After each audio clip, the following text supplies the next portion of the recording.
You know, quite a few years ago, when I think it was when Bill Clinton was inaugurated, was in one of his speeches, he recognized one single individual as being very important to him philosophically. And that was a bit of a surprise because I knew about the individual, and some of you may know about him, but it's worth looking into. And his name was Carroll Quigley. He wrote the book Tragedy and Hope. Now, the important part of Tragedy and Hope and Carroll Quigley is that he claims that he was on the inside, part of the group that, did the planning. But why did he write Tragedy and Hope? To expose these people behind the scenes?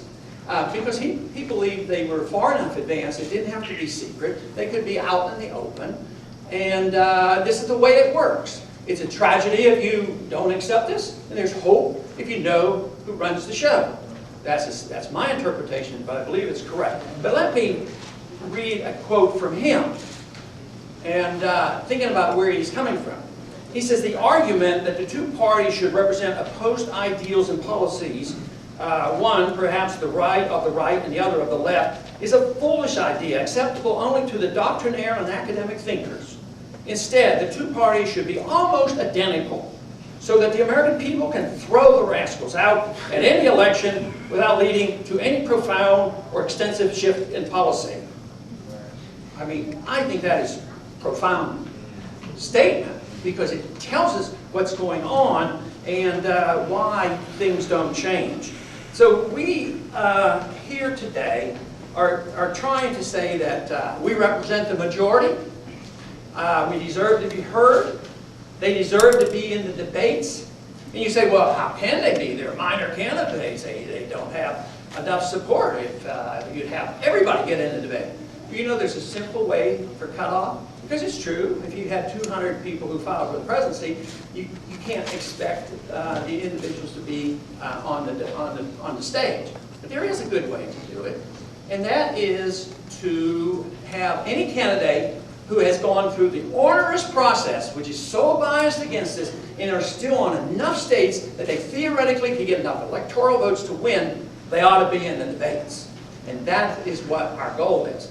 Now, what are the odds of this happening? What are the odds that the commission on the presidential debate all of a sudden will become fair and balanced?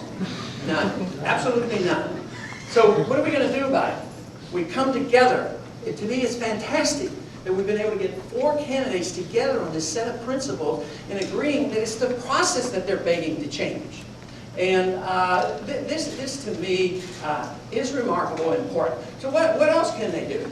Well, I think the 4 candidates very well could get together. That generally is something I had to do in the primary race, exclusion, don't do this, marginal. We just go and have our own. And I know it's difficult to think about, and there's probably arguments against it. I don't even know if the 4 would agree. I haven't even talked to them, but if they could get together and bring all their supporters together, and maybe the media would pay attention and say, maybe there are some important issues. Maybe civil liberties do count. Maybe foreign policy does count. Maybe we ought to change the Federal Reserve. Maybe we shouldn't continue to bail out all the corporations of the world. They're all lining up. It's in auto companies. But it's not going to work. And that's why the people are waking up. We know we're getting near the end of this. And that's why I think it's a bigger number, 60%. You'll never know about watching TV because it's a horse race. Who's the most evil? Oh yeah, he's a little worse than this guy, so we need to do it. So I think what we need is to have a showing. And the only way we can have a showing is to prove this point. Now first off, where are these 60%? Well, there's a bunch of them who make an intellectual decision not to vote. And we shouldn't just say they're apathetic. Because I know a lot who aren't apathetic and are pretty intelligent, and they figured it out. But I'd like them to vote. My recommendation is to vote. But if you add up those who intellectually do vote, and you take all the alternatives and take that number of half the people who vote just for the lesser of 2 evil, we are the majority. But the more the merrier. And they say, the first challenge is, you want to hurt the Republican. No, I don't want to hurt anybody. I want to help save the country. And therefore, if this works, if the American people would wake up, I mean, there would be just as many votes that would leave Obama. I mean, he's not for a change.